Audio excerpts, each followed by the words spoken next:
Et c'est parti, les 5. Bonjour à tous, je suis Pierre Couturier, Startup Manager chez Néologie, la technopole de Poitiers. Comme vous le savez, en mission, nous chez Néologie, c'est d'accompagner des startups innovantes, de les héberger ici au sein de hashtag Boulevard du Grand Serre à Poitiers, et enfin d'animer du coup le réseau. Et dans ce cadre-là, du coup, on accueille aujourd'hui Thibaut Mercier, directeur de Belperf, qui va vous présenter du coup un webinaire sur le gros hacking. Comment capter l'attention et générer des leads, les clés d'une stratégie digitale efficace. Et du coup, je lui laisse tout de suite la parole.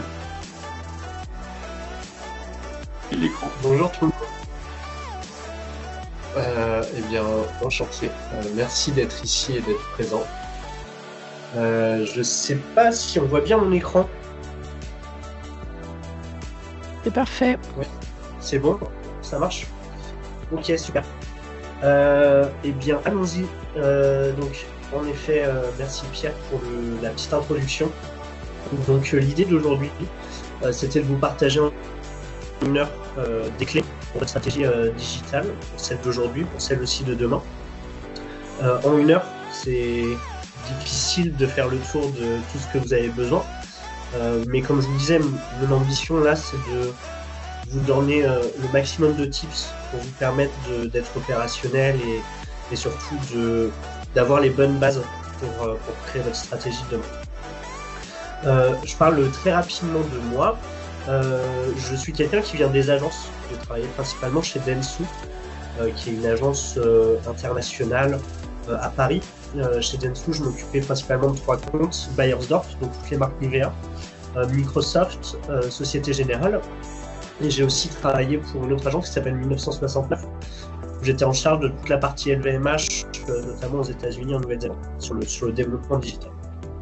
Donc voilà pour cette partie-là, et aujourd'hui je suis à mon compte et j'accompagne, on va dire, une dizaine de clients tout au long de l'année sur soit de l'activation, soit sur leur stratégie globale de performance digitale. Passons maintenant au thème du jour. Comme je vous disais, on a une heure. L'idée, c'est de vous donner des clés. J'ai reformulé un petit peu la question. Comment aussi on pourrait optimiser sa présence digitale pour faire un levier de croissance. Je connais en gros vos enjeux et c'est vrai que l'idée, c'est pas simplement d'avoir une stratégie digitale performante, mais c'est aussi que ça soit un levier de croissance dans votre business pour demain. La stratégie digitale est là pour vous faire aussi du chiffre d'affaires. Donc, c'est pas simplement d'avoir de l'engagement sur les réseaux sociaux, c'est pas d'avoir, on va dire, des visites sur son site internet, mais ce qui vous importe, vous, demain, c'est développer du chiffre d'affaires et c'est ça en quoi la stratégie digitale doit permettre de répondre et vous donner les bases pour pouvoir le faire. De mon côté, la stratégie et la performance, en fait, je la définis sur ce triptyque où on a d'un côté la stratégie qui va nous permettre de définir l'audience, notamment la partie cible, la partie création qui est très importante pour définir tout votre récit, qu'on appelle votre storytelling, et puis la partie amplification, parce que vous pouvez atteindre votre cible à plein d'endroits différents. Et donc la stratégie, si vous voulez, digitale, elle commence par là, par se poser toutes ces questions-là, stratégie, amplification et création. C'est ça qui va vous permettre demain d'avoir des bases qui soient déjà très solides. Mais ça, c'était pour la partie très théorique. Je vous propose de rentrer dans le petit programme qui est plutôt sur les questions qu'on doit se poser. Il y a beaucoup d'anglicisme ici, j'espère que vous ne m'en voudrez pas. Mais dans l'idée, on commence par se poser le what. C'est quoi finalement la performance digitale? Après, la question du qui, c'est la partie audience dont je vous parlais. Le pourquoi, c'est la partie marque. C'est quoi votre marque? Pourquoi elle est là, votre marque? À quoi elle sert? Le où, en fait, c'est ce qu'on disait aussi. La partie amplification, c'est où est-ce que je vais toucher les cibles pour être efficace. Et la partie comment, c'est forcément les leviers que l'on va utiliser de manière plus opérationnelle pour toucher l'ensemble de ces cibles. Il y a quelque chose que je ne vous ai pas précisé, c'est que cette présentation, je vous l'enverrai à la fin je la ferai passer à Pierre et à Amélie pour qu'elle vous soit envoyée. Et comme ça vous permet de pas forcément prendre des notes, mais bien comprendre les principes de base que j'essaye de vous expliquer. Et c'est surtout des concepts à comprendre avant tout pour avoir ce mécanisme de main qui vous permette d'être plutôt performant. Donc, moi, je reviens sur la première chose. Aujourd'hui, on se parle de générer des leads. Mais finalement, un lead, c'est quoi ? Un lead, c'est un prospect qui a manifesté son intérêt ou une intention. C'est-à-dire ce qu'on appelle un lead aujourd'hui, c'est un contact que vous allez récupérer qui a déjà montré un intérêt auprès de votre produit ou votre solution. Et ça, c'est très important et c'est ça demain qui va vous permettre de développer votre business, votre chiffre d'affaires, comme on en parlait, parce qu'in fine, c'est aussi ça la problématique. Alors, on se parle de lead parce qu'on est assez B2B sur cette partie-là. Sur du B2C, on parlerait bien entendu de client final. Mais générer un lead, c'est ça, c'est d'avoir un prospect qui a montré une intention, un intérêt en tout cas auprès de votre produit. La partie smart, elle est très importante. Ça fait partie des concepts que je voulais vous donner aujourd'hui. La plupart des personnes qui commencent une stratégie digitale ne se fixent pas d'objectif. Et en fait, c'est un vrai problème parce que vous travaillez sur vos réseaux sociaux, vous travaillez sur votre newsletter. Mais en fait, pourquoi ? Qu'est-ce que vous cherchez à atteindre ? Pourquoi vous le faites ? En fait, c'est ça le vrai concept que vous pouvez avoir dès le départ. Et du coup, il y a une méthode qui s'appelle SMART et qui est très très simple. Vous pouvez le faire chez vous. Vous pouvez prendre un peu de hauteur sur votre projet, sur l'ensemble de vos actions. Et en fait, quand on se met des objectifs dans le digital, on a cette méthode-là qui nous dit qu'il faut être spécifique, qu'il faut être aussi mesurable, que vos objectifs vont être bien entendu atteignables. Ça ne sert à rien de se mettre des objectifs que vous n'atteindrez jamais dans 6 mois, dans 1 an, dans 3 ans. Vous devez aussi être réaliste et puis avoir une temporalité. Ok ? Donc, ce concept-là, il est très important et je vous invite vraiment à le faire. Ça peut être sur n'importe quoi, ça peut être sur vos leads, ça peut être sur votre chiffre d'affaires, ça peut être sur vos visites sur votre site internet, ça peut être à toutes les étapes du funnel, sur le reach, sur tout ce qu'on veut. Et du coup, je vous ai mis un petit exemple. Pour moi, un exemple, ça peut être atteindre 20 leads qualifiés. Donc là, on peut dire au 31 décembre 2025 maintenant, et 6000 visites annuelles sur nos sites au 30 juin. Et en fait, en disant ça, vous posez les bases de votre stratégie et vous dites pourquoi je le fais. Donc, ok, mon objectif, c'est d'avoir 100 leads à échéance de 6 mois grâce à mon site internet. Ok, ça, c'est un objectif SMART. Si vous dites demain, mon objectif, c'est de faire progresser mon nombre d'abonnés sur les réseaux sociaux, en fait, c'est quoi le problème ? C'est que vous savez jamais ce que vous mesurez et donc vous savez pas quoi mesurer et finalement vous noyez un petit peu dans quelque chose où vous savez même plus pourquoi vous faites, etc. Donc moi, ce que je vous conseille, mettez-vous un objectif principal en termes de lead à atteindre d'ici 6 mois, pourquoi pas 1 an, pourquoi pas 3 ans. Déjà, ça vous donne de la vision. Et puis mettez-vous 2 sous-objectifs, des objectifs secondaires que vous voulez atteindre et qui vous semblent importants dans le développement de votre activité. Si vous avez déjà 3 objectifs en tête, et ça sert à rien d'en avoir 10, ça vous montrera aussi votre appétence à progresser dans l'ensemble de vos actions sur le digital, et ça pose les bases de la mesure en fait. Généralement, après les objectifs, on met ce qu'on appelle des KPIs. Alors c'est encore un mot anglais. En français, c'est indicateur de performance. Donc de la même manière, une fois qu'on a mis sa partie objectif, mettez-vous des indicateurs pour mesurer la performance de vos actions. Je m'explique. Vous menez des actions pour générer des leads. Vous dépensez du temps, vous dépensez peut-être même de l'argent si vous faites de la publicité. Combien vous êtes prêt à payer pour avoir un lead aujourd'hui ? Ok ? Et quand vous faites plusieurs actions, essayez de mesurer le retombé de chaque action pour savoir combien vous coûte le lead, combien vous avez investi et surtout quel est votre taux de transformation derrière. Aujourd'hui, moi je vois beaucoup de mes clients qui me disent oui, alors on a fait de la publicité sur Google, on poste sur les réseaux sociaux et admettons on a une newsletter. Et ben en fait le mieux c'est la newsletter qui a un coût par lead à 30 euros. Ah oui d'accord. Et c'est quoi le taux de transformation des leads derrière? Ah oui en effet, il est de 2%. Ok, mais par contre ta publicité Google Ads, ah oui elle a 45 euros mais taux de transformation de 10%. Et oui, in fine, l'objectif comme je vous le disais c'est de faire du chiffre d'affaires, c'est de développer. Donc en fait c'est pour ça que ces mesures de performance elles sont importantes. Pas juste générer des leads, mais regardez derrière dans les leads que vous avez, combien vous arrivez à obtenir de transformation, et parfois payer un lead plus cher c'est ok, c'est pas un problème. Si celui-ci convertit et vous permet de faire du chiffre d'affaires, c'est ok. Donc mettez-vous des indicateurs clés comme ça. Moi ce que je conseille c'est vous cherchez à générer des leads, mettez-vous 3 indicateurs. Le nombre de leads, coût par lead, taux de transformation, pas plus. Ne vous noyez pas dans les indications. Deuxième chose, vous voulez mesurer le trafic sur votre site. Regardez le nombre de clics, le coût par clic, admettons le CTR qui est un KPI. Mais en fait, restez assez simple sur vos nombres d'objectifs. C'est ça qui vous permettra de progresser. 3 objectifs, 3 indicateurs clés par objectif pour mesurer la progression. Et là-dessus, vous verrez que vous allez rapidement réussir à vous recentrer et à bien mesurer la progression dans l'ensemble des points clés de votre business. Donc voilà, comme je vous disais, la question du KPI, c'est combien j'ai fait, combien de personnes ont vu ma vidéo, combien ça m'a coûté, combien de leads j'ai gagné. Donc il y a cette question-là rhétorique de se dire, après mon objectif c'est d'aller à temps, ok, je pose combien j'en veux à 3 mois, combien j'en veux à 6 mois et combien ça va coûter, très simplement.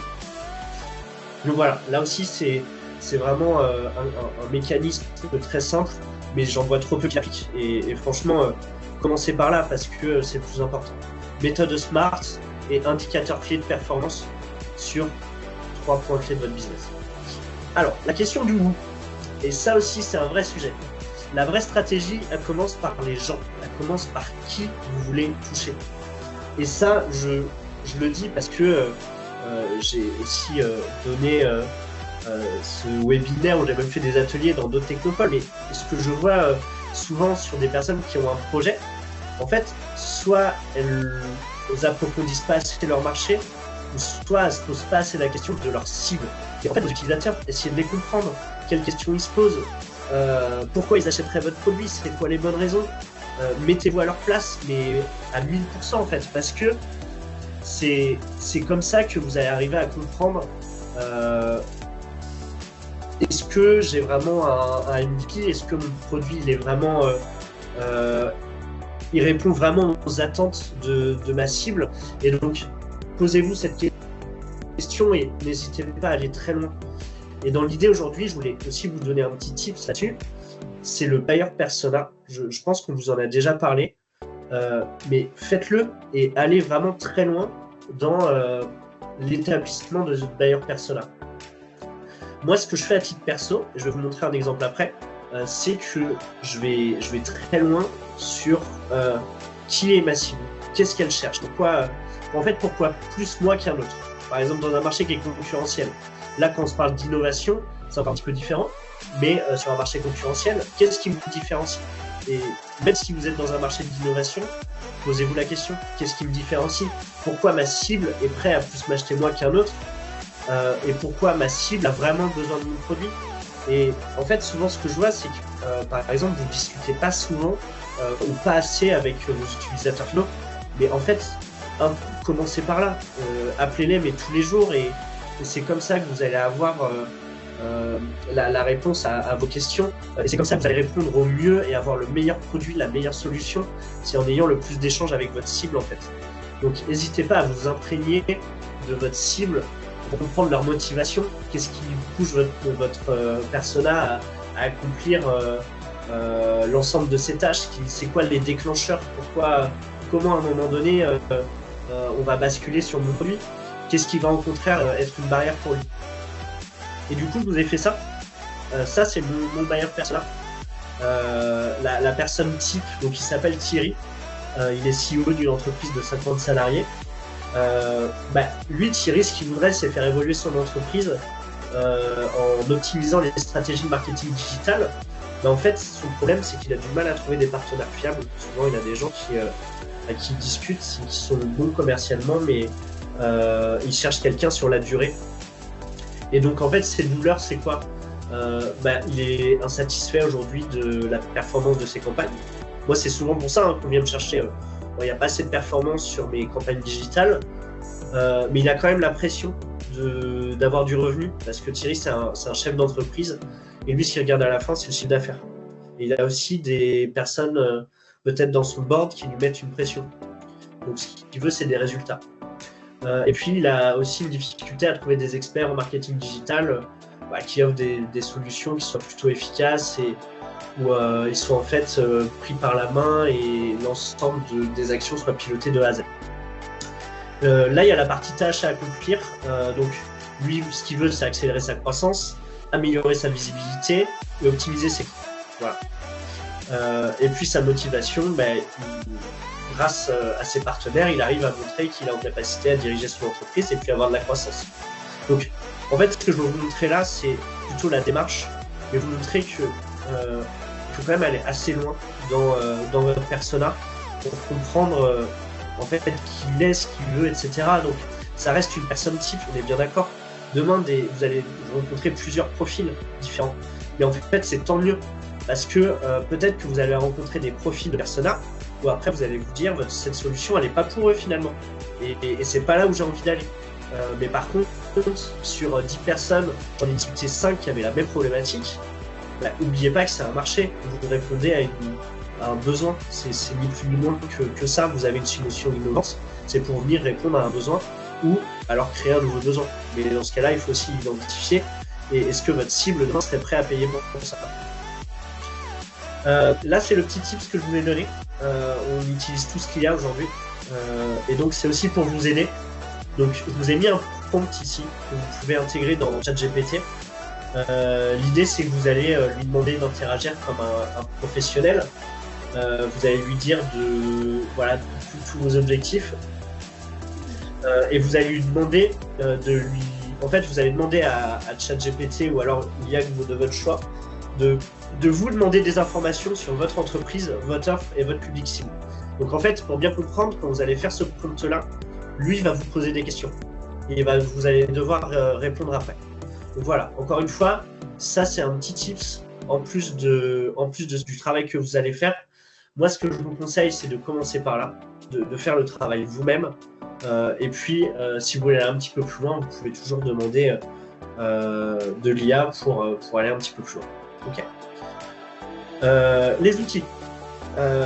L'idée, comme je vous disais, on est sur les clés, donc j'essaye aussi de vous donner quelques outils pour que ce soit plus facilement compréhensible. L'idée, c'est de vous donner cet outil-là qui s'appelle Answer the Public. Donc en fait, vous allez poser une question à l'intérieur ou introduire un sujet. C'est-à-dire clairement, vous pouvez donner le nom de votre produit et autour du produit, ça va vous donner un nuage de toutes les questions que les gens se posent autour de votre produit ou autour d'une question. Ok. Par exemple, vous prenez, je sais pas, j'ai devant moi une tasse à café, vous tapez tasse à café et vous allez avoir un ensemble de questions qui va être comment fabriquer une tasse à café, pourquoi les tasses à café, pourquoi le prix des tasses à café a augmenté. Mais l'idée de ce type-là, c'est que ça va vous permettre de créer du contenu autour de votre marque et notamment du référencement naturel. Demain, le référencement naturel, vous allez créer aussi des articles de blog. Et donc, cet outil-là va vous aider à répondre aux questions que vous posez. Et ça, en termes de sujet, c'est plutôt intéressant. Ça va aussi vous pousser à vous mettre à la place des utilisateurs sur Google et de voir quelles questions ils se posent. Okay. Google Trends, peut-être que beaucoup de gens le connaissent, mais n'hésitez pas. Ça vous donne des insights assez intéressants sur les tendances de recherche sur Internet, sur Google.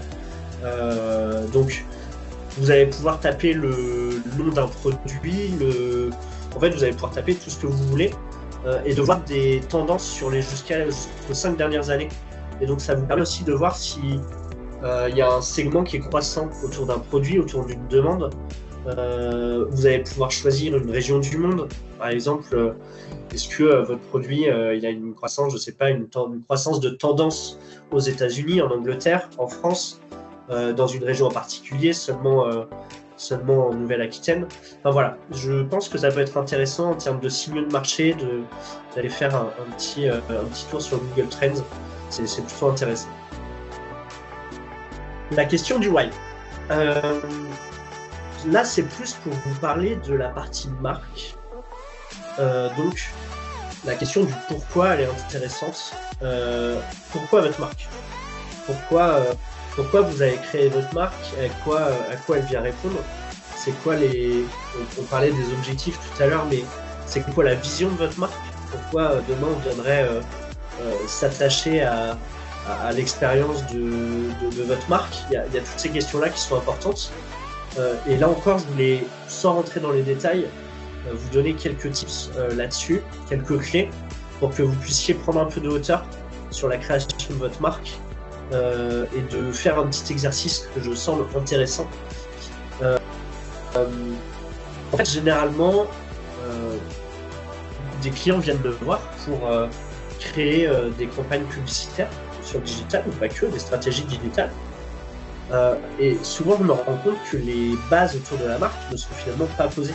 C'est-à-dire que on vient me voir, on me dit oui, j'ai fait de la pub sur Facebook, ça marche pas. Oui, ça marche pas, d'accord. Mais pourquoi ça marche pas? Souvent, on se rend compte que c'est pas parce que la personne qui a géré les publicités était mauvaise ou incompétente, mais c'est aussi parce que la promesse du produit est pas assez forte, n'est pas assez travaillée, n'est pas assez différenciante. Vous pouvez dépenser 100 000 euros de publicité sans une promesse claire pour votre cible. En fait, vous allez dépenser de l'argent pour rien, tout simplement. Donc c'est pour ça que avant même de vous lancer sur vos actions publicitaires ou non d'ailleurs, que ce soit votre communication globale, posez-vous ces questions. Mission, vision, promesse et valeur. J'ai pris un petit exemple pour que vous compreniez un petit peu mieux ces sujets, et notamment avec Airbnb, qui est très fort. Voici la plateforme de marque de Airbnb. Leur vision: nous sommes tous citoyens du monde, partout dans le monde, nous devons nous sentir bien. Et c'est vrai que cette vision-là, si vous avez déjà vu des publicités Airbnb, on le comprend très facilement. Leur mission, c'est créer un monde où chacun peut se sentir chez lui. De la même manière, on ressent tous ce truc-là quand on est sur la plateforme Airbnb. Il y a un grand nombre de logements, mais on voit qu'il y a toute une expérience qui est créée autour de ça pour que l'ensemble des voyageurs se sentent un petit peu comme chez eux. La promesse: vivre comme des locaux et être reçus par des locaux. Et c'est ça, elle est très simple leur promesse Airbnb. Eux, ils mettent des personnes en relation. Des locaux reçus, vivre comme des locaux et être reçus par des locaux. Quand on voyage, on recherche à vivre local, et là on vit chez des locaux dans leur logement. Leur positionnement, l'expérience humaine. Et d'ailleurs, on le voit très très souvent sur le. Je ne sais pas si vous avez entendu parler du SAV de Airbnb, qui a une sacrée réputation. Je ne sais pas si vous avez déjà arrivé d'aller dans un logement insalubre, mais généralement le lendemain vous êtes remboursé totalement. Donc c'est vrai qu'il y a ce truc-là qui reflète vraiment la marque. Prenez le temps d'aller sur leurs réseaux sociaux, d'aller regarder un petit peu l'expérience qu'ils proposent sur leur site, etc. Et c'est vraiment ces 4 piliers-là qui ressortent. Et c'était pour vous donner un exemple concret de ce que je pense être une bonne idée demain. Ça prend pas très longtemps, mais je pense que la prise de hauteur est nécessaire. Dans leurs valeurs, il y a l'authenticité, l'humanité et la diversité. Et la personnalité, le fédérateur. Donc, leur brand ID, c'est Belong Anywhere. Donc, désolé encore de l'anglais, mais Airbnb n'est pas une marque française pour le coup. Mais ça, c'est vraiment leur signature de marque. Et du coup, vous voyez qu'en quelques mots, en une seule slide, on a dit beaucoup de choses autour de leur marque et dans l'expérience qu'ils proposent à l'ensemble de leurs clients ou à leurs prospects. Donc, faites cet exercice-là chez vous. ce que je vous proposais, c'est vous pouvez reprendre ces 4 slides-là et vous partez de là. Chez nous, nous pensons que, et vous complétez cette phrase. Donc ça, c'est pour la vision que vous allez donner à votre marque. Votre mission, notre rôle, c'est de... Donc là, de la même manière, vous allez pouvoir, en une phrase, donner votre mission. Avec nous, qu'est-ce qui va se passer avec vous? C'est quoi votre promesse? Qu'est-ce qu'elle promet votre marque? Et vos valeurs, et nous le faisons avec. Et là, ce que je vous conseille, comme avec Airbnb, c'est de mettre 3 valeurs. Okay. Et ça, si demain vous créez du contenu sur l'ensemble de vos leviers, ça doit transpirer partout. Okay. Généralement, après la plateforme de marque, j'en ai pas parlé là aujourd'hui parce que c'est un petit peu trop court. On fait ce qu'on appelle des piliers éditoriaux. C'est-à-dire que tout le contenu que vous allez proposer autour de votre marque, on le fera autour de piliers qui vont représenter tout ce qu'il y a dans votre plateforme de marque. Donc, une plateforme de marque, en réalité, c'est un petit peu plus poussé que ça. Moi, je pense que par rapport à vos projets et là où vous en êtes aujourd'hui, il n'y a pas besoin de quelque chose qui soit hyper conséquent. Mais par contre, c'est bien d'avoir en tête l'ensemble de ces 4 grandes lignes qui vont vous permettre demain d'être beaucoup plus clair dans ce que vous allez proposer et commercialement aussi. Si votre promesse elle est très lisible pour vos prospects, il est clair que vous allez générer des leads, c'est sûr et certain. Mais il faut que vos prospects comprennent la valeur ajoutée de ce que vous proposez. Et généralement, moi je vois encore passer trop de publicité. On ne comprend pas en fait. On se met à la place du prospect, on ne comprend pas ce que vous faites. Et je trouve que c'est problématique. Donc voilà pour la partie plateforme de marque. Je continue avec le web. Et bien une fois qu'on a fait tout ça, où est-ce qu'on va toucher l'ensemble de ces cibles? En fait, on a plein de manières de le faire, à plein d'endroits différents. Et ce que je voulais vous donner là aujourd'hui, c'était l'ensemble des leviers potentiels. Donc, en effet, je pense que ça sert à rien d'être partout. Okay, ça sert à rien d'utiliser l'ensemble de ces leviers parce que vous avez des problématiques différentes, vous avez des enjeux différents. Et surtout, je reviens à la question de la cible. Posez-vous la bonne question. Votre cible, elle fait quoi? Elle est où? En effet, si demain vous visez des commerciaux, des DRH, je pense que LinkedIn, vous n'allez pas pouvoir passer à côté et par plein de manières différentes. Mais par contre, je suis pas sûr que X ce soit très intéressant. Donc, la question des leviers, pour moi, elle s'inquiète vraiment en termes de cible à qui on veut parler. Et surtout, il y a quelque chose qui est génial en digital. Je vous ai parlé de clés d'indicateurs de performance, de KPIs. La vraie question, c'est que vous pouvez avoir du retombé. Et la retombée sur investissement est mesurable. C'est-à-dire que anciennement dans la communication, on faisait des 4x3 dans la rue, alors on en fait encore, hein. Mais la différence, c'est qu'on n'arrivait pas à mesurer combien de personnes étaient venues grâce à la publicité. Là, vous pouvez le faire en fait. Aujourd'hui, on a des outils pour mesurer l'ensemble de vos actions. Et ça, pour moi, c'est vraiment très important. Donc, les leviers, on les regroupe en 3 grandes familles, généralement. On a ce qu'on appelle le paid, encore des mots anglais. Donc, ce qu'on appelle le SMA, le display, le sponsoring retargeting. Pour faire très simple, c'est les publicités sur Google, le SEA. Parce que quand vous avez une requête Google, vous avez sûrement des annonces qui arrivent au-dessus, les premières recherches naturelles. Le SMA, donc ça c'est la partie social media, c'est les publicités que vous voyez sur les réseaux sociaux, sur Pinterest, TikTok, Meta, donc Facebook, Instagram. La partie display, c'est des publicités que vous allez voir sur le Bon Coin, sur le site du Monde, sur le site du Figaro, etc. Et puis la partie sponsoring retargeting, ça c'est quand on recible une personne qui est déjà venue montrer un intérêt pour votre produit, on va lui remontrer une publicité quelque part. Mais voilà, dans l'idée, j'étais pas là aujourd'hui pour rentrer dans ce genre de détails. Je pense que c'est pas spécialement ce qui va vous intéresser. Sachez que ça existe. Ces leviers-là, ils sont intéressants si vous voulez tester un lancement rapidement. C'est-à-dire que dans la manière dont vous allez travailler demain, le SEA ou le SMA, vous allez pouvoir avoir des résultats tout de suite. Ça va vous permettre de toucher un très grand nombre tout de suite.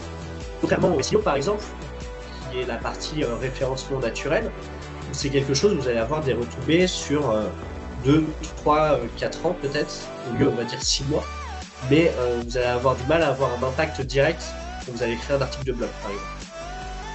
La partie owned, donc ça c'est c'est les leviers qui vous appartiennent, sur lesquels vous avez une incidence directe. Donc le site web, la partie blog, newsletter, réseaux sociaux, tout ce que vous maîtrisez à 360. Généralement, on commence par là, parce que c'est les choses qui sont les plus simples à faire. Et la partie influence. Donc la partie influence, c'est pas que des influenceurs avec un téléphone derrière eux, c'est tout ce qu'on va dire de votre marque sur le digital. Donc ça peut être des avis, ça peut être des témoignages. Un avis sur Google My Business, c'est par exemple de l'influence. Ça peut être du webinaire aussi. Dans votre cas en particulier, vous avez une innovation, vous allez sur un média pour parler de votre innovation, c'est de l'influence. Quelqu'un en parle pour vous, c'est encore plus de l'influence. Podcast, on pourrait aussi le mettre dedans. La partie presse, ça reste de l'influence. Donc voilà, chaque levier a ses avantages et ses inconvénients. Ce que je vous disais tout à l'heure, c'est que le paid, par exemple, vous allez avoir des retombées directes sur l'intérêt de votre produit, de votre idée. Je vous donne un exemple. Pour le moment, j'ai une mission chez Nespresso qui en fait veut donner la chance à ses collaborateurs de tester des idées. Ils me donnent un tout petit budget paid à dépenser sur Instagram ou Facebook et ils arrivent à voir en l'espace de 2 semaines l'intérêt de leur idée en regardant quelques indicateurs pour voir si en termes de performance c'est intéressant. Par contre, les leviers comme le blog, ce que je vous disais, ça va créer vraiment quelque chose d'intéressant, mais pas tout de suite, parce que ça met longtemps avant d'être référencé.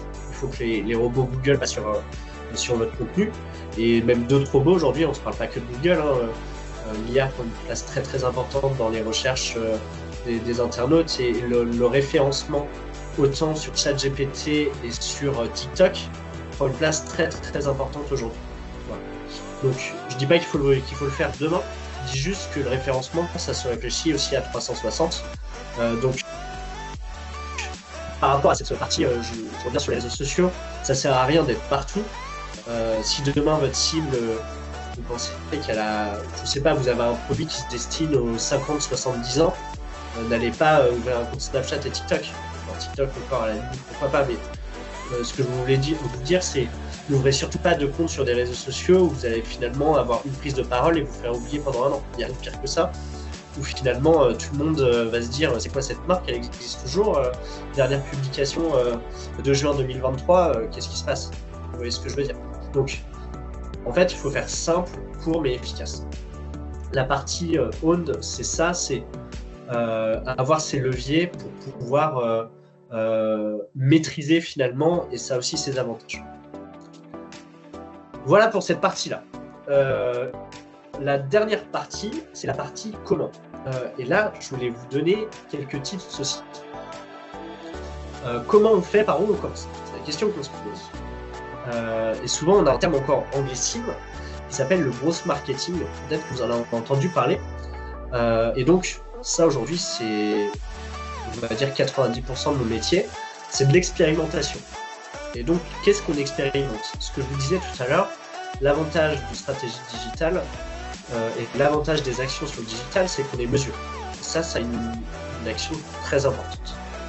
Donc l'idée, ça va être d'expérimenter plusieurs leviers et de mesurer l'impact de chaque levier pour voir en fait les opportunités que vous pourriez avoir demain, analyser les données et aussi regarder en termes d'action l'ensemble des retombées. Donc, posez-vous les bonnes questions. L'ensemble des retombées, c'est l'ensemble des retombées sur votre business, sur votre chiffre d'affaires, pas simplement des leads en fait. Essayez de mesurer chaque action et de voir comment ça vous permet d'avancer sur le développement de votre produit, de votre solution, et l'ensemble des clés d'indicateurs dont je voulais parler tout à l'heure, les KPIs, sont très importantes. Donc généralement, on a ce truc-là. D'abord, on a des idées.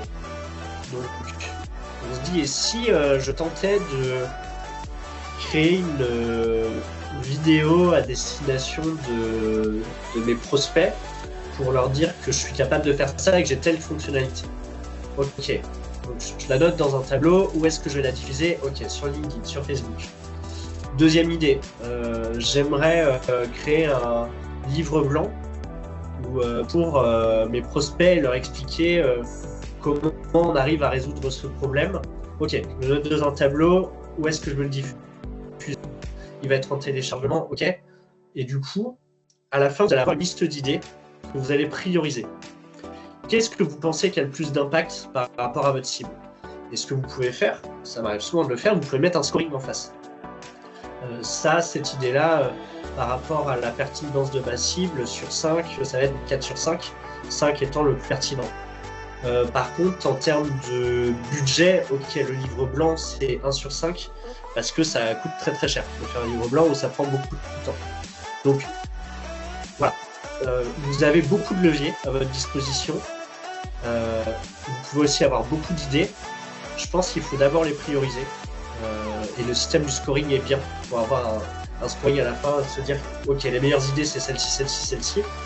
Vous les testez et vous analysez derrière quelles sont celles qui ont le plus d'impact, quelles ont été les retombées de mes actions. Et souvent vous allez avoir des résultats assez conséquents parce que vous allez voir exactement là où vous allez en fait.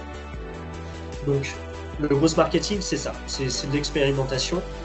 Pour vous donner une ordre d'idée, de mon côté, ça m'arrive souvent de tester, si je reprends l'exemple de Nivea par exemple, je testais 200 publicités en même temps, sur lesquelles je regardais l'ensemble des clés de performance dessus, avec mes indicateurs. J'en avais que 3, comme je vous disais tout à l'heure, mais je sais ce que je mesure en fait, et je sais ce qui est le plus performant. Et donc on arrive à tester par exemple 200 pubs en même temps, avec 200 idées en même temps, et de voir ce qui est le plus performant à tel moment et sur quel levier en fait. Je vous pense cet exemple un peu extravagant parce qu'il y avait une équipe de 10 personnes derrière pour le faire, mais de votre côté, aujourd'hui, rien ne vous empêche de tester 3-4 idées soit en même temps, si votre capacité humaine vous permet, si surtout le temps le permet, mais sinon, testez-le à la suite et voyez ce qui permet de générer le plus de leads. Vous pouvez avoir plusieurs actions en termes de leads et l'idée c'est bien sûr de le mesurer. Donc pour générer des leads, le comment on le fait, je vous propose 2 méthodes. J'ai essayé de vous simplifier ça le plus possible. Soit on va à la pêche, soit on va à la chasse. Je m'explique. La pêche, c'est l'inbound. Inbound, c'est le mot anglais pour dire en fait, ça veut pas dire pêcher, hein, on est bien d'accord, mais c'est ce qui veut dire attirer. On va attirer nos leads vers nous et c'est pour ça que c'est un peu comme lancer une canne à pêche en attendant que ça vende. Et donc dans l'idée, ça va être la création de tout contenu autour de votre marque et je vous ai pris l'exemple de Decathlon parce que je trouve qu'ils le font très très bien. Decathlon, ils ont 3 phases, ils ont réfléchi, ils se sont dit en fait il y a 3 phases de réflexion avant un achat. Il y a un problème, une solution, une décision. Donc le problème c'est comme son nom l'indique, il y a quelque chose qui ne va pas et j'ai envie de comprendre pourquoi. Donc qu'est-ce qu'on fait? On va chercher des solutions et on va les comparer. Et à la fin, une fois que je leur ai comparé l'ensemble de ces solutions, je vais prendre ma décision et je vais valider que c'est la meilleure. Plus concrètement, chez Decathlon, le problème c'est souvent que je suis fatigué, je manque d'énergie, mais j'ai aussi des coups de barre, je ne suis pas en forme. Et la solution, on se dit mais quel sport on pourrait faire? Est-ce que peut-être que la course à pied, ça pourrait me redonner de l'énergie? Peut-être que c'est peut-être du vélo. En fait, on cherche des solutions pour répondre à ce problème de fatigue et de coup de barre. Et puis, une fois qu'on s'est dit qu'on se mettrait à la course à pied, qu'est-ce qu'on va faire? On va se dire comment on choisit des chaussures de running, lesquelles sont les plus adaptées pour débuter la course à pied. Donc, en fait, ils ont traité l'ensemble du cycle d'achat. Et ce qu'ils ont fait, ils ont créé du contenu autour de ça. Donc, sur leur site, on trouve un article qui s'appelle « Comment lutter contre la fatigue ». Et forcément, cet article-là est bien référencé aujourd'hui. Ils ont aussi créé un article sur la solution, comment débuter ou reprendre la course à pied.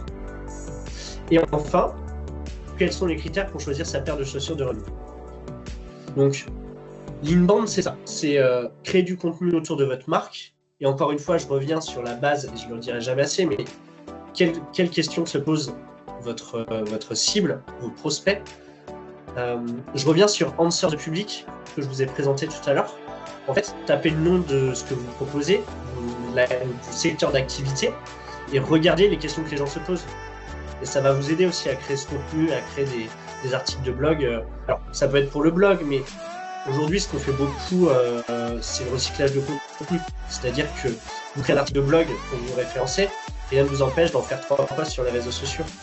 Donc, posez-vous les questions de base que votre lead peut se poser. Et en fait, vous allez vous positionner sur les questions qui se posent, tout simplement. Et c'est ce que fait Decathlon très très bien. Encore une fois, je vous ai mis un petit tip là. Si jamais vous vous dites, je ne sais pas, j'ai pas d'idée, je ne sais pas quoi faire et vous bloquez devant une feuille blanche, il y a un petit prompt ici pour vous aider. Et donc, voilà, vous pouvez l'utiliser. Mais encore une fois, je pense que par rapport à votre situation aujourd'hui, c'est mieux de se poser tout seul face à sa feuille blanche. Et ça va sûrement vous débloquer aussi des situations. Maintenant, je vous mets toujours ce petit tips-là parce que ça peut vous donner des idées auxquelles vous n'avez pas pensé. Et ça vous permet aussi d'aller plus loin. Je vous ai mis des outils aussi à connaître. Les 5 outils à connaître, SEMrush. Donc ça, SEMrush, vous allez pouvoir aller voir le trafic d'un concurrent, par exemple, d'une marque qui vous intéresse. Ça va vous donner là où il se positionne, est-ce qu'il fait de la publicité sur Google Ads, l'ensemble de ses pratiques en termes de SEO. En fait, c'est assez complet. Alors, c'est un outil qui est payant, mais je crois que vous avez le droit à une requête par jour, de mémoire, si ça n'a pas changé. Donc, vous pouvez tout simplement même mettre votre site, pour exemple. Là, vous pouvez mettre carrément le nom d'un site sur SEMrush. Je vous ai mis HubSpot. C'est un CRM qui est plutôt efficace, qui regroupe pas que la partie CRM, mais la partie marketing digital, la partie emailing. Tout est concentré à l'intérieur. C'est plutôt pratique comme utilisation et ça permet d'avoir une bonne vision sur l'ensemble de ces actions d'un point de vue business. Je vous ai mis Mailchimp en petit emailing. J'imagine que vous n'avez pas spécialement besoin de cette partie-là. Canva pour la partie design, si jamais vous vous débrouillez à créer des publicités.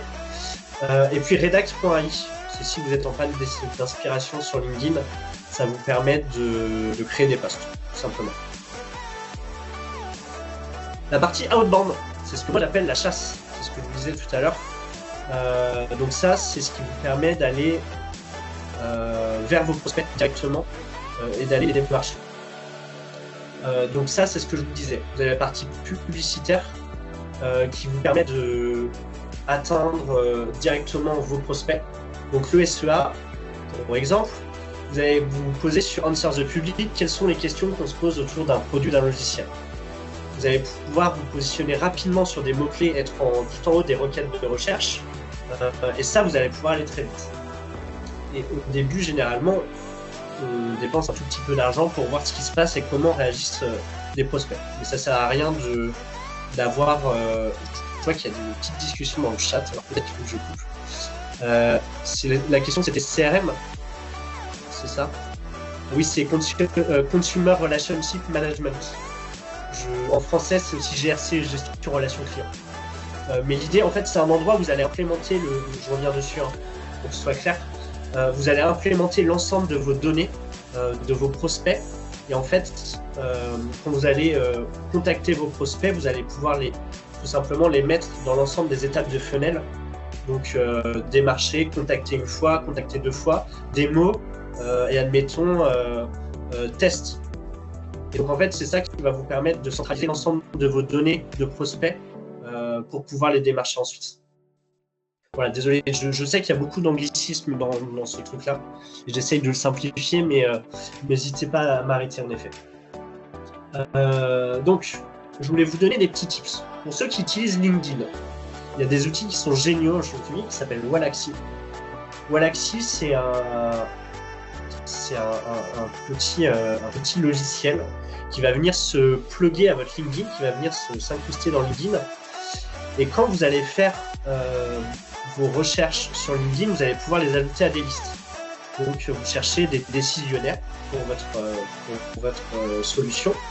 Vous allez sur LinkedIn et vous allez pouvoir l'ajouter à une liste, tout simplement, et vous créez des listes de prospects grâce à Wallaxy. Ça, c'est la première chose. La deuxième, c'est que ces listes-là, vous allez pouvoir créer des scénarios derrière pour pouvoir les adresser. Donc, par exemple, vous créez votre liste de prospects, vous pouvez avoir derrière une action automatique qui va dire ajoute toutes ces personnes comme connexion tous les jours. Et du coup, ça va vous ajouter tous vos décisionnaires automatiquement en connexion sur LinkedIn. À J+2, vous pouvez très bien lui envoyer un petit message au prospect en disant bonjour, je m'appelle machin, j'ai développé telle solution, au plaisir de se recontacter. Okay.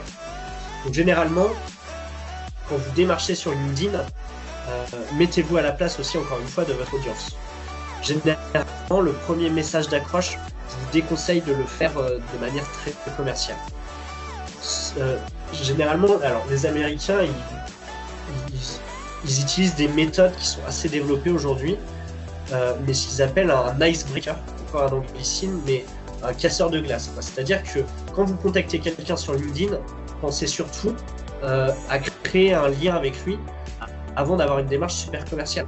Encore aujourd'hui, je reçois des pavés de dealing, même plus que ça sur LinkedIn pour une première approche, c'est pas possible. Enfin, on se connaît pas, mettez-vous à la place, vous aussi, hein, vous en recevez. Jamais vous allez répondre à ce genre de message. Mais par contre, intéressez-vous à votre prospect. Bonjour monsieur Dupont, j'ai vu que dans l'actualité de votre entreprise, vous aviez ouvert une nouvelle filière à côté de Poitiers.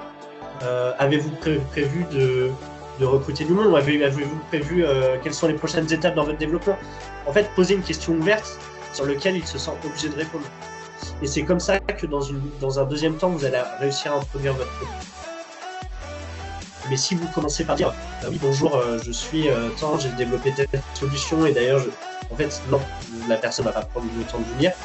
Donc généralement ce qu'on fait sur les icebreakers, on fait deux phrases, un bonjour avec deux phrases et dont une question ouverte. Et généralement intéressez-vous à l'activité de la personne, essayez d'être dans l'actualité, regardez les posts qu'il a partagés et c'est comme ça en fait que vous allez avoir une première réponse et pouvoir engager une discussion. Je vous ai mis là aussi une petite liste d'outils. Phantom Buster, si jamais vous avez des prospects que vous n'arrivez pas à retrouver, demain vous avez un prospect, vous n'arrivez pas à trouver ses coordonnées, vous installez Phantom Buster, pareil, ça vient sur LinkedIn et ça va vous trouver automatiquement le mail et le numéro de téléphone de la personne quand vous allez sur son profil LinkedIn.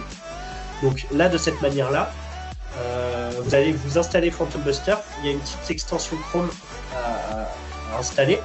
Vous visitez le profil LinkedIn de la personne et il va vous sortir son mail et son numéro de téléphone. Et donc ça peut vraiment être intéressant parce que ça vous évite de passer par la secrétaire. En fait, ça vous permet d'avoir un accès direct à la personne et souvent ça permet d'accélérer très très concrètement. La partie Drop Contact qui est très intéressante, ça c'est pour si demain vous avez des bases de données de prospects, Drop Contact ça va vous les cleaner, dire s'il y a des adresses mail qui sont plus actives et d'avoir une base de prospects qui est assez saine en fait. Et Lemlist, je vous l'ai aussi proposé, c'est un outil qui est français et qui permet d'envoyer des séquences d'emailing de ce qu'on appelle cold emailing, c'est-à-dire des personnes qui ne vous connaissent pas. Vous allez pouvoir créer des séquences de mails pour les adresser. Et là, encore une fois, ils ont des conseils sur la manière de bien adresser les gens qui ne vous connaissent pas par mail, parce que il y a aussi des méthodes derrière tout ça. Et donc, ils vont vous donner des petits tips pour pouvoir réussir des approches qui soient les plus qualitatives et vous donner aussi des modèles types d'approche emailing qui soit plutôt réussie. Donc voilà. Les outils que je vous ai donnés, la plupart sont payants. Hein. Je ne vais pas vous donner les prix exacts. Il y a toujours des versions gratuites. Donc essayez-les pour voir la pertinence par rapport à votre activité. Bien entendu, vis-à-vis du prix, je sais qu'il y a aussi des contraintes. Donc le mieux pour vous, un truc qui est très facile et pour récupérer les adresses et tout, Phantom Buster, je crois que c'est gratuit quand même sans utiliser l'ensemble des séquences automatiques. Donc n'hésitez pas à l'installer pour récupérer l'ensemble des données. Donc voilà le petit résumé entre la partie inbound et outbound. Sur inbound, on se focalise beaucoup sur le client en ayant une vision long terme. Sur la partie outbound, en effet, on est plus sur le produit, sur le court terme. C'est vraiment ce qui va les différencier. Et je vois qu'il y a une question, mais j'arrive. J'ai terminé d'ici 1 minute. Et voilà pour ces 1 heure. Ouais, et n'hésitez pas si vous avez des questions. Merci beaucoup Thibaut. Présentation très dynamique avec ces petits tips. J'espère que tout le monde a apprécié. Est-ce qu'on a des questions? Alors il y a une question dans le chat qui dit est-ce que Phantom Buster respecte la RGPD? Je ne sais pas si tu peux répondre à ça. Oui, tout à fait. Phantom Buster répond à la RGPD aujourd'hui, puisque c'est des données qui appartiennent à LinkedIn. Mais j'avoue que je n'ai pas creusé le sujet 100% compliance. Aujourd'hui, je pense que si déjà il ne respectait pas, cet outil n'existerait plus aujourd'hui. Ça fait plus de 10 ans que je crois que ça existe, Phantom Buster. Donc là-dessus, j'ai pas vraiment d'inquiétude sur l'utilisation. Du coup, il y a d'autres questions pour Thibaut? Alors moi, j'avais pas une question. Tu as parlé de l'emlist, Thibaut. Oui. Je voulais juste évoquer que, enfin, tu l'as pas précisé. Oui, ça envoie des emails, mais il y a une base de données de 19 millions de contacts. Donc ça peut être comme Lusha. Il y a peut-être on l'utilise au sein de l'entreprise et c'est assez performant, que ce soit pour les mails ou pour les numéros de téléphone. Et ça, ça respecte la RGPD bien évidemment parce que c'est des données qui sont prises sur LinkedIn. Donc, c'était juste une petite précision. Oui, bien sûr. Mais pour Phantom Buster, c'est exactement la même chose, c'est des données LinkedIn. Mais c'est bien d'avoir précisé tout ça parce qu'en effet, l'Emlist, je vous conseille d'y faire un tour. Et en effet, tu as bien raison de préciser qu'il y a vraiment une grosse base de données derrière. Et en plus de ça, vous allez pouvoir créer des séquences d'envoi d'email. C'est-à-dire que vous allez créer des scénarios automatiques sur lesquels vous allez pouvoir créer des séquences. Donc, admettons que vous avez une première séquence avec simplement un premier email de démarchage, mais vous pouvez aussi créer des séquences automatiques. Vous avez des questions de consommateurs, des questions de clients sur lesquelles vos mails sont déjà préécrits, tout simplement.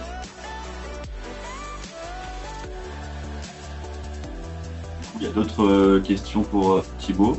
Encore 2-3 minutes. De toute façon, c'est une présentation que je vais vous envoyer.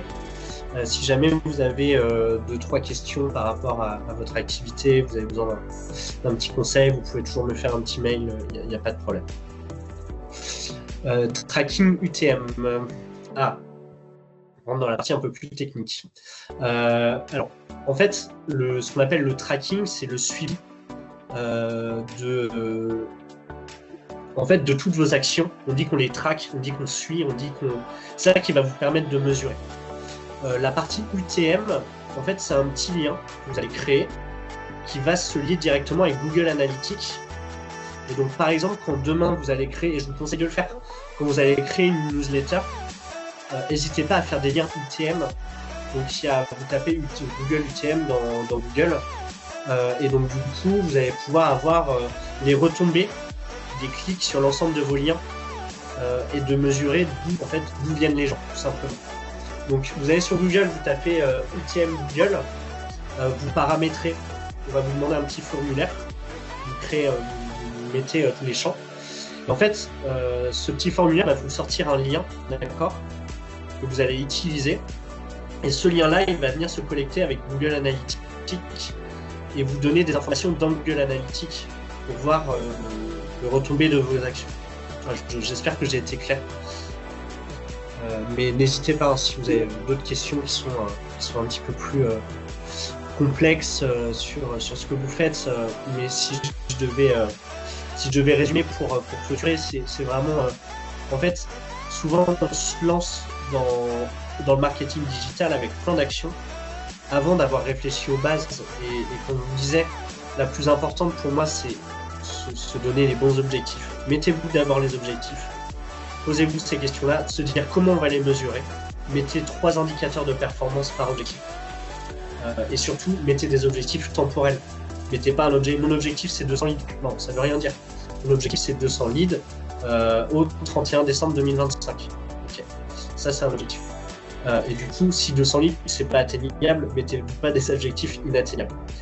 Mettez-vous des clés d'indicateurs pour des KPIs pour mesurer ce que vous faites. Et puis la question de la cible, en fait, c'est vraiment le plus important. Après, tout ce qui vient, est-ce que je vous ai expliqué à la fin, c'est si vraiment vous avez ces bases-là qui sont vraiment hyper saines, et c'est là où vous allez vraiment réussir à déclencher des résultats, et qu'importe vos actions.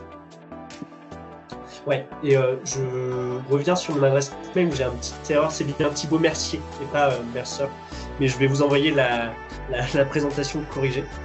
Il y a tellement d'anglicisme dans ce webinaire que je me suis même mis en anglais, mais je m'appelle bien Merci. Voilà, est-ce qu'il y a d'autres questions ou on peut clôturer? Il y a une question sur le replay, donc Amélie a répondu oui, donc la vidéo sera bien sur notre chaîne YouTube de Néologie et elle sera également envoyée par email.